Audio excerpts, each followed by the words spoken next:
और चलिए बात करते हैं महाराष्ट्र चुनाव की, जहां पर आज से ठीक 10 दिन बाद महाराष्ट्र में वोटिंग होने वाली है। इसलिए सभी पार्टियां अपने अपने वोटर्स को लुभाने में लगी है। ऐसे में अहम सवाल यह है कि आखिर महाराष्ट्र के मुस्लिम वोटर्स किस पार्टी के लिए वोट करने वाले हैं। महाराष्ट्र की बात की जाए तो महाराष्ट्र में फिलहाल एक चिट्ठी को लेकर घमासान मचता हुआ नजर आ रहा है। बताया जा रहा है कि ऑल इंडिया उलेमा बोर्ड ने वोट के लिए डिमांड की एक फहरिस्त थमाई है। सवाल है कि आखिर महाराष्ट्र में मुस्लिम वोटर्स चाहते हैं तो चाहते क्या है, आपको रिपोर्ट के जरिए दिखाते हैं।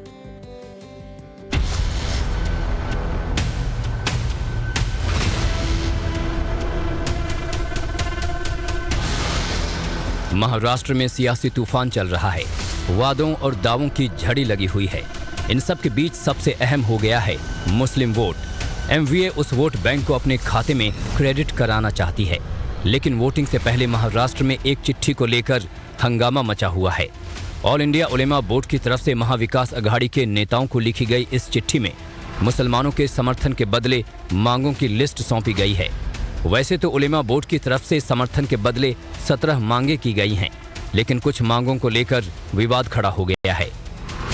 जैसे नौकरी और शिक्षा में 10% मुस्लिम आरक्षण, आरएसएस पर प्रतिबंध लगाना, पुलिस भर्ती में मुस्लिम युवाओं को प्राथमिकता, इमाम और मौलाना को हर महीने 15,000 रुपए। आरक्षण की मांग को लेकर बीजेपी खास तौर पर हमलावर है। और सुनिए क्या सवाल पूछे जा रहे हैं। राहुल गांधी जी और कांग्रेस के अध्यक्ष खड़गे जी, आप लोग रोज संविधान लेके देश और झारखंड और महाराष्ट्र में घूमते हैं, तो मुस्लिम जमात आपसे मुस्लिम समाज के लिए 10% रिजर्वेशन मुसलमानों के लिए मांग रही है। इसे आप सही मानते हैं? गृह मंत्री अमित शाह ने आरोप लगाया है कि कांग्रेस ओबीसी, एससी और एसटी आरक्षण छीनकर मुसलमानों को देने की साजिश रच रही है। बीजेपी की ओर से विपक्ष पर संविधान विरोधी काम करने का दोष मढ़ा जा रहा है और ऐसे आरोपों को बल दे रहे हैं अबू आजमी। जस्टिस रंगनाथ मिश्रा, जस्टिस राजेंद्र प्रसाद और आईएएस अफसर मिस्टर रहमान ने जब ये फाइंडिंग किया कि भाई मुसलमान भी दलितों की तरह से बहुत जगहों पर बहुत परेशान हैं, बहुत हैं, तो इनको भी रिजर्वेशन मिलना चाहिए, उस बेस पर 10% मांगा जा रहा है। क्या गलत है? सुना आपने। महाराष्ट्र समाजवादी पार्टी के अध्यक्ष अबू आजमी ने भी ऑल इंडिया उलेमा बोर्ड की मांग को लेकर सहमति जताई है। तो क्या वोटों के लिए एमवीए और ऑल इंडिया उलेमा बोर्ड के बीच कोई डील हुई है? क्योंकि वोटिंग से पहले उलेमा बोर्ड की बोली बदल गई है। महाराष्ट्र का मुसलमान जो है इस वक्त महाविकास अघाड़ी सरकार के साथ खड़ा हुआ है, और खड़ा होने की वजह सिर्फ और सिर्फ यही है कि उद्धव बाला साहब ठाकरे ने जिस 2.5 साल का शासन चलाया है उस शासन को हम पसंद करते हैं।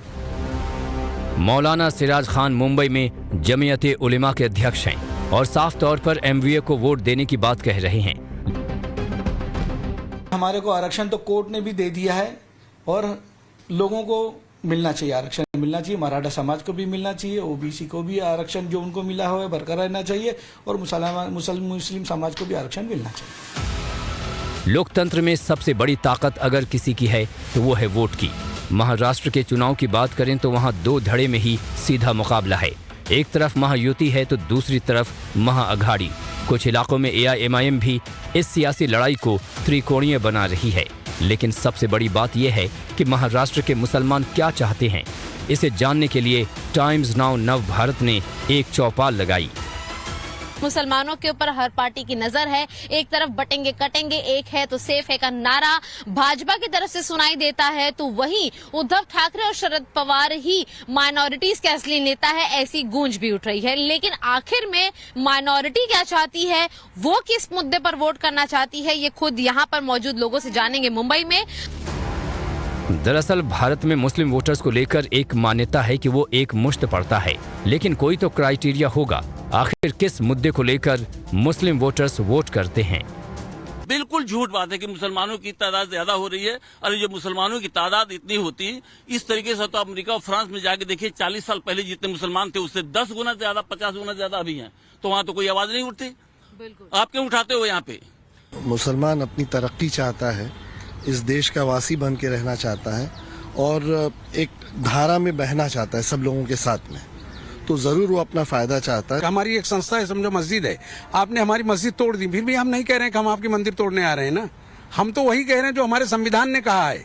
आप हमारी वो बात भी सुनने को तैयार नहीं जो आपने देने का वादा किया है। जब आपने मुझे संविधान में देने का वादा किया है उसको भी नहीं मान रहे। पिछले 10 साल में हमारी बच्चियां हिजाब लगाएं तो आपको ऑब्जेक्शन, हम लोग गोश्त खाएं तो आपको नाराजगी, लिंचिंग के केस बढ़ गए हैं, नफरत की बातें बढ़ गई है। इनके जो साधु संत थे जो इतनी एग्रेसिव बात करते हैं, 10 लाख मुसलमानों को काटने की बात करते हैं, इतना बुरा माहौल कर दिया है 10 साल में कि अब मुसलमान डर रहा है। वो चाहता है ऐसे में खबर राजधानी दिल्ली से आपको बताने जा रहे हैं, जहां पर एक बार फिर से ताबड़तोड़ फायरिंग हुई है।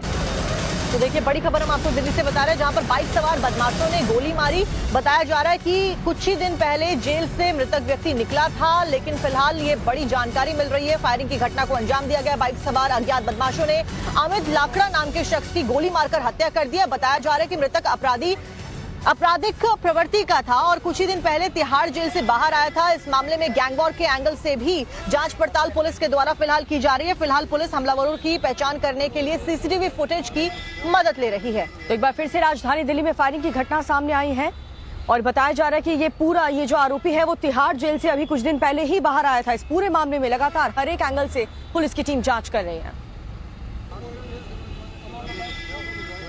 क्या मामला हुआ था? ये मेरे भाई का लड़का था,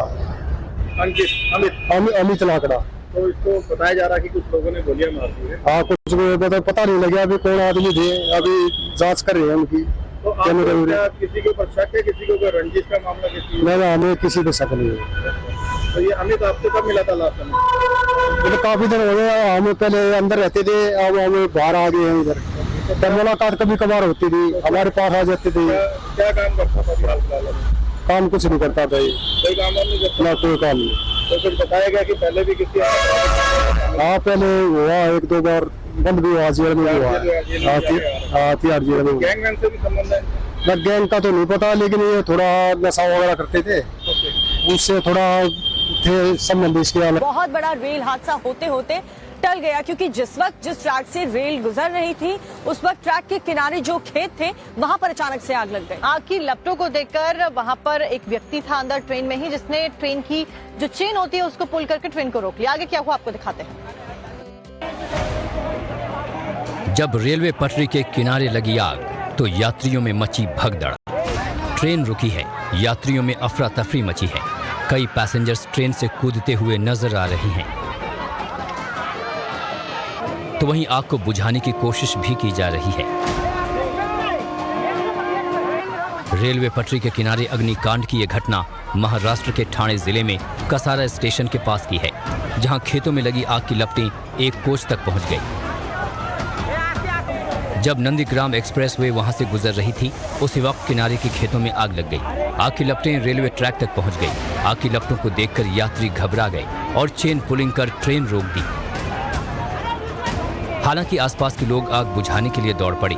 मौके पर फायर ब्रिगेड की टीम भी पहुंच गई और जल्द ही आग पर काबू पा लिया गया। गनीमत रही कि आग से ट्रेन की बोगी को कोई नुकसान नहीं पहुंचा और बड़ा हादसा होते होते टल गया। और अगली खबर आपको गुजरात के अमरेली से दिखाने जा रहे हैं, जहां से बेहद हैरान कर देने वाला मामला सामने आया है। दरअसल ये पूरा मामला मंदिर में, एक प्रसिद्ध मंदिर में चोरी का है और इसी के बाद में अमरेली की पुलिस ने पूरा का पूरा जो केस है वो क्राइम ब्रांच को हैंडओवर कर दिया। आपको डिटेल में रिपोर्ट दिखाते हैं। अपनी टीवी स्क्रीन पर चल रही इन तस्वीरों को देखिए। एक नजर में देखकर सब कुछ सामान्य लग रहा है, लेकिन अगले ही पल कुछ हैरान करने वाला नजरों के सामने आया। देखिए, वीडियो में एक मंदिर प्रांगण नजर आ रहा है। वहां एक दान पेटी भी दिख रही है। ठीक उस पेटी के पीछे मुंह पर कपड़ा बांधे एक शख्स छुपकर निकलता है। वो पहले चारों तरफ नजर घुमाता है और फिर दान पेटी में जहां से पैसे डाले जाते हैं वहां कुछ डालता है। उसके बाद वो धीरे धीरे बाहर की तरफ आता है। पहले मंदिर का दरवाजा चेक करता है और फिर अपने एक साथी से चाबी लेकर दान पेटी खोलने की कोशिश करता है, लेकिन दान पेटी नहीं खुली। फिर वो दान पेटी को उठाकर उसका वजन चेक करता है और जमीन पर दान पेटी के नीचे से निकाली गई ईंटें या पत्थर के टुकड़े अलग रखकर फटाफट अपने साथी की तरफ अंदर आने का इशारा करता है। उसका साथी भी रेलिंग से कूदकर अंदर आता है। फिर दोनों पहले सड़क की तरफ नजर घुमाते हैं, छुपकर चेक करते हैं कि रास्ता क्लियर है या नहीं, और फिर वो दोनों दान पेटी को उठाकर मंदिर से फरार हो जाते हैं। इसी वारदात का एक और वीडियो भी सामने आया है, जिसमें दोनों चोर दान पेटी हाथ में उठाकर कुछ सेकंड्स के लिए उसे नीचे रखते हैं और फिर पहले चारों तरफ नजरें घुमाकर ये देखते हैं कि आखिर कोई देख तो नहीं रहा। जब उन्हें ये लगता है कि रास्ता क्लियर है तो दोनों दान पेटी उठाकर निकल जाते हैं। मंदिर में चोरी की तस्वीरें गुजरात के अमरेली से सामने आई हैं, जहां दो चोरों ने रात के अंधेरे का फायदा उठाते हुए मंदिर की दान पेटी सहित 50,000 रुपए चुराए। हालांकि चोरों ने अपना मुंह ढका था, लेकिन चोरी की यह घटना मंदिर में लगे सीसीटीवी कैमरे में कैद हो गई। अमरेली जिले के जिस मंदिर में ये चोरी की गई, उस मंदिर का नाम बाबरियावाड़ पंथक है, जिसके जिले में बहुत मान्यता है, जिसके चलते पुलिस ने जल्द से जल्द चोरों की गिरफ्तारी के लिए क्राइम ब्रांच की अलग अलग टीम का गठन किया है। अमरेली पुलिस का दावा है कि जल्द ही मंदिर में चोरी की वारदात को अंजाम देने वाले सलाखों के पीछे होंगे। अब खबर आपको उत्तर प्रदेश के हापुड़ से बताने जा रहे हैं, जहां पर एक ऑयल गोदाम है, जहां पर भीषण आग लग गई। अब ये आग कैसे लगी, कितना नुकसान हुआ, इसकी पूरी डिटेल रिपोर्ट आपके सामने रखते हैं। आग की भयंकर लपटें उठ रही हैं, घना काला धुआं भी उठ रहा है। काले धुएं के गुबार ने आसमान पर चादर बना ली है। लपटें इतनी भयावह हैं कि काफी दूर से ही अंदाजा लगाया जा सकता है कि आग लगी है। आग ने एक बड़े हिस्से को अपनी आगोश में ले रखा है। देखकर समझ आ रहा है कि आग किस गोदाम में लगी है। आग का तांडव ऐसा है कि गोदाम में रखे बोरे और सभी सामान आग के हवाले हो चुका है। तस्वीरें यूपी के हापुड़ की हैं, जहां एक रिफाइंड ऑयल के गोदाम में भीषण आग लग गई। आग लगने की घटना बाबूगढ़ छावनी में एक रिफाइंड ऑयल के गोदाम में हुई। आग इतनी भीषण थी कि धुएं और लपटें काफी दूर से ही दिखाई दे रही थीं। आनन फानन में आग की सूचना पुलिस प्रशासन और फायर फाइटर्स की टीम को दी गई। मौके पर पहुंचे पुलिस और दमकल की टीम ने कई घंटों की कड़ी मशक्कत के बाद आग पर काबू पाया, लेकिन तब तक बहुत देर हो चुकी थी। इस भीषण अग्निकांड में लाखों रुपए का माल जलकर राख हो गया। आग इतनी भीषण थी कि आसपास के इलाके में दहशत फैल गई। फिलहाल आग लगने के कारणों का पता नहीं चल पाया है, लेकिन आशंका है कि यह अग्निकांड शॉर्ट सर्किट की वजह से हुआ है।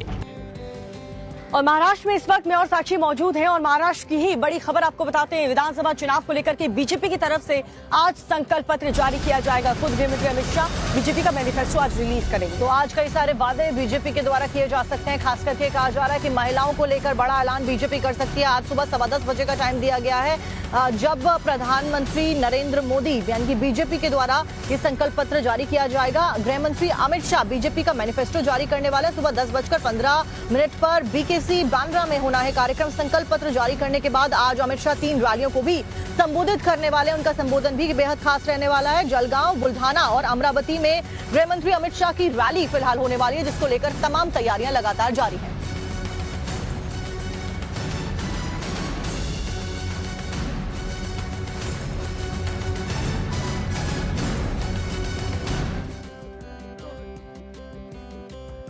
एक तरफ जहां बीजेपी अपना मैनिफेस्टो जारी करने वाली है, संकल्प पत्र जारी करने वाली है, वहीं आज कांग्रेस के द्वारा यानी कि महाविकास अघाड़ी के द्वारा भी अपना मैनिफेस्टो जारी किया जाएगा, जिसको लेकर 12 बजे जानकारी दी गई कि महाविकास अघाड़ी अपना मैनिफेस्टो जारी करने वाली है। मुंबई में मैनिफेस्टो जारी करेंगे कांग्रेस अध्यक्ष मल्लिकार्जुन खड़गे। घोषणा पत्र के बाद संविधान बचाओ सम्मेलन में भाग भी लेने का कार्यक्रम आज रखा गया है।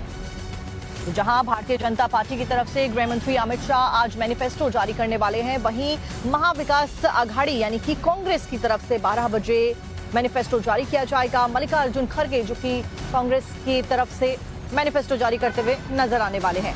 तो गृह मंत्री अमित शाह मैनिफेस्टो जारी करने के बाद 3 रैलियों को संबोधित करेंगे। वहीं घोषणा पत्र जारी करने के बाद संविधान बचाओ सम्मेलन में खड़गे भाग लेते हुए आज आपको नजर आने वाले हैं।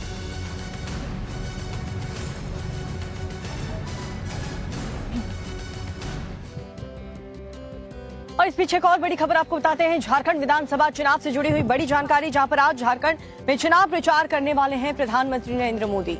तो जहां फिलहाल महाराष्ट्र में चुनाव होने वाले हैं, वहीं झारखंड को लेकर भी तैयारियां जोरों शोरों पर हैं। प्रधानमंत्री नरेंद्र मोदी चुनावी रैलियां आज झारखंड में करने वाले हैं। इसके साथ साथ में शाम 4 बजे का समय दिया गया है, जब प्रधानमंत्री नरेंद्र मोदी का एक बड़ा रोड शो झारखंड में होने जा रहा है। ओटीसी ग्राउंड से न्यू मार्केट चौक तक ये रोड शो किया जाएगा। तो चुनाव प्रचार करते हुए धुआंधार तरीके से आज प्रधानमंत्री नरेंद्र मोदी झारखंड में आपको नजर आने वाले हैं।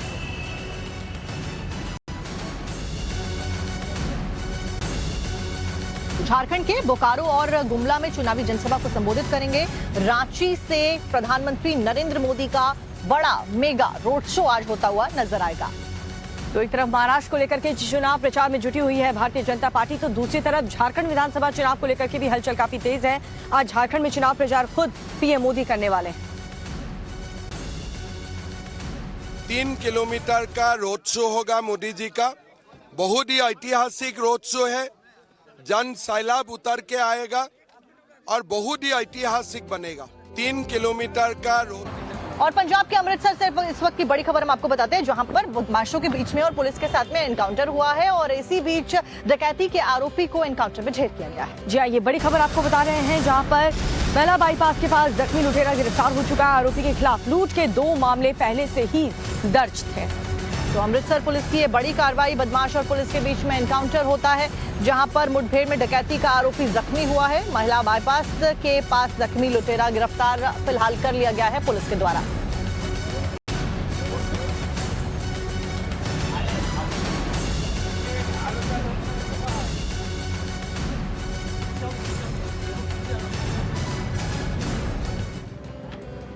और बात यूपी के उपचुनाव को लेकर के करें, जिसको लेकर के सियासी सरगर्मी काफी ज्यादा तेज है। एक तरफ समाजवादी पार्टी है तो दूसरी तरफ भारतीय जनता पार्टी अभी जो एक दूसरे पर लगातार हमले कर रहे हैं। लेकिन लेटेस्ट मामला अखिलेश यादव वर्सेस योगी आदित्यनाथ सामने आया। अखिलेश यादव ने बिना मुख्यमंत्री योगी आदित्यनाथ का नाम लिए उनके ऊपर निशाना साधा। वहीं मुख्यमंत्री योगी आदित्यनाथ ने भी अखिलेश यादव के ऊपर निशाना साधा और एएमयू को लेकर उनको घेराव उनका करते हुए नजर आए।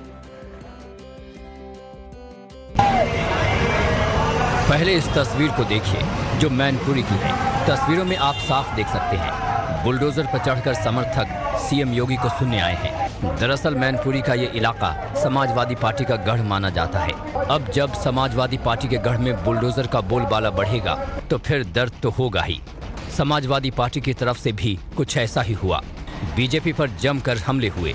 पोस्टर के बाद अब बुलडोजर के जरिए निशाने साधे गए। इस बार खुद समाजवादी पार्टी के सुप्रीमो अखिलेश यादव ने मोर्चा संभाला और एक बार फिर सीएम योगी पर हमला बोला। और सुनिए क्या कहा। उनका सुनिए क्या कह रहे हैं। आजकल मृदुभाषी कटुभाषी बन गए हैं, सत्य वचनी झूठे प्रचारक बन गए हैं, अभय निवारण करने वाले भय का प्रसारण कर रहे हैं, परोपकारी लोग अत्याचारी का काम कर रहे हैं, जिनका काम सरकार चलाना है वो बुलडोजर चला रहे हैं। उपचुनाव के दिन जैसे जैसे करीब आ रहे हैं, उत्तर प्रदेश में जुबानी जंग भी वैसे वैसे ही तेज होती जा रही है। एक तरफ अखिलेश यादव ने बिना नाम लिए सीएम योगी पर निशाना साधा, तो वहीं बीजेपी की ओर से सीएम योगी ने भी समाजवादी पार्टी को जमकर घेरा। और सुनिए कैसे एएमयू का मुद्दा उछाल दिया। भारत का पैसा लगा है तो अनुसूचित जाति, जनजाति और पिछड़ी जाति के लोगों को भी वहां आरक्षण की सुविधा का लाभ मिलना चाहिए, नौकरी में भी मिलना चाहिए और अनुसूचित जाति और पिछड़ी जाति के बच्चों को प्रवेश में भी वहां ये सुविधा प्राप्त होनी चाहिए। लेकिन क्यों बंद किया गया? क्योंकि कांग्रेस नहीं चाहती है, समाजवादी पार्टी नहीं चाहती है, बहुजन समाज पार्टी नहीं चाहती है। लोकसभा चुनाव के बाद से ही समाजवादी पार्टी मुस्लिम वोटर्स को अपने खेमे में गिन रही है। एएमयू का मुद्दा मुस्लिम समुदाय से जुड़ा हुआ है। ऐसे में सीएम योगी ने एएमयू का मुद्दा उठाकर एसपी और एसटी वोटर्स पर डोरे डाले। बता दें कि सुप्रीम कोर्ट ने शुक्रवार को अलीगढ़ मुस्लिम विश्वविद्यालय के अल्पसंख्यक दर्जे को लेकर महत्वपूर्ण फैसला दिया। सुप्रीम कोर्ट ने अलीगढ़ मुस्लिम यूनिवर्सिटी का अल्पसंख्यक का दर्जा फिलहाल बरकरार रखा है।